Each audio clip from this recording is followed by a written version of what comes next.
Hello, boys and girls. This is the ultimate lesson with adding and subtracting fractions. It's being able to subtract mixed numbers that require regrouping, where when you stack your two fractions, the fraction side of your problem, the top fraction is actually less than your bottom fraction, even though the number itself is bigger. It's just the fraction side of it happens to be less than the fraction side of the bottom number.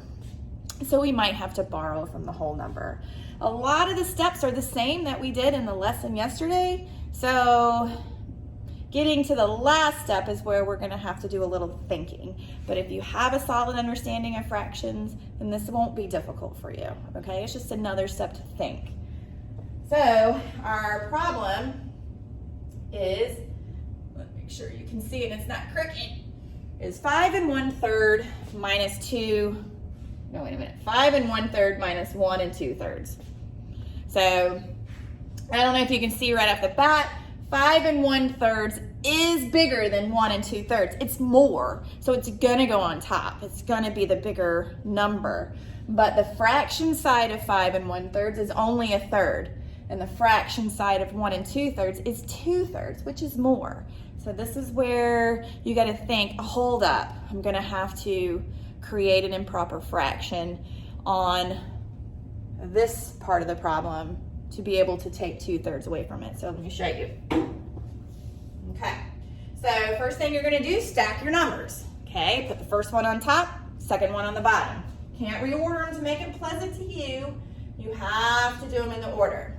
So once you stack them, you see that, so step one is to stack your numbers, and then you see that comparing your fractions, 1/3 is greater than 2/3, which means you cannot take 2/3 from 1/3. You can't just flip-flop them. You can't do that. This problem says you have 1/3 and you have to take away 2/3, and you can't do that. So you have to borrow, which you guys are used to with whole numbers.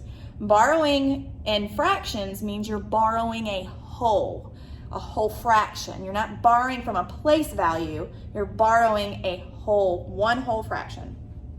So when you think about that, you think, okay, let me move this down. What is my whole?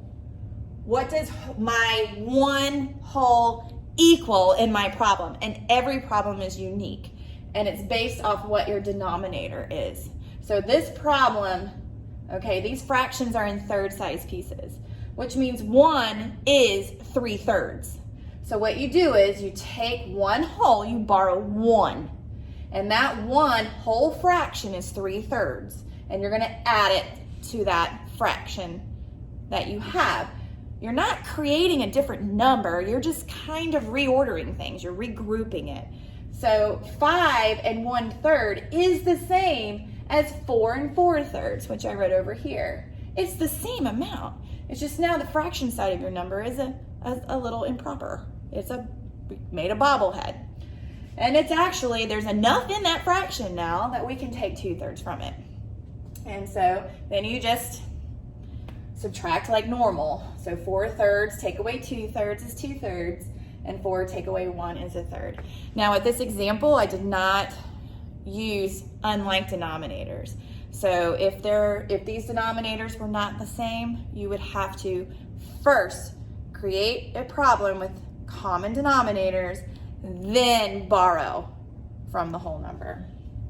Let's see, did I do an example like that? I sure did. Here's an example that shows just that. So I have 4 1/4 minus 2 2/3. I stacked them. 1/4 is less than 2/3, so I have to borrow. But before I do that, you find a common denominator, your least common denominator. Multiples of 4, 4, 8, 12. Multiples of 3, 3, 6, 9, 12. The least common denominator is 12. I create an equivalent problem with that common denominator. So 4 1/4 becomes 4 3/12. Multiplied my 4 by 3 to get 12, multiplied my 1 by 3 to get 3. And then 2 2/3 becomes 2 8/12. You multiply 3 times 4 to get that 12. and you multiply 2 times 4, and you got that 8. Whatever you do to the denominator, you have to do to the numerator. We're not changing the value, we're just creating equivalency. Now that you have that, it's so obvious that 8/12 is, you cannot take 8/12 from 3/12. 3/12 doesn't have enough in it. So we have to borrow a whole. And with this problem, my whole is 12/12 because my denominators are 12s. So I take a whole, my 4 becomes a 3. I regroup one whole fraction, add it a 12/12 to my 3/12, and it's going to become 15/12. So I'll show you down here.